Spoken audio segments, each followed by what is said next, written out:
Ал кекілік. Ой. Кекілікті білетіндер болса, жазыңыздар комментарийға.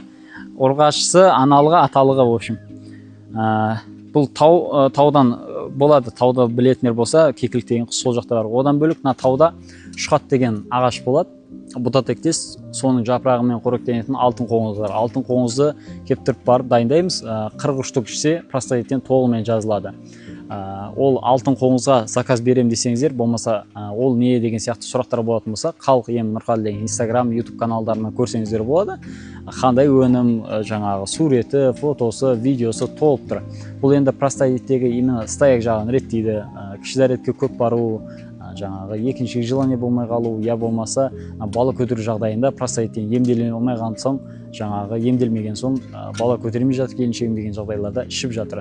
Осы алтын қоңызды ішу арқылы простатиттен толығымен емделгіңіз келсе, 8707 257 14 19 WhatsApp-қа жазыңыздар. Бұл номерім менің профильде де тұр. Видеоны таныстарыңызға жіберіп қоюды ұмытпаңыз және каналға подписаться басып қойыңыз.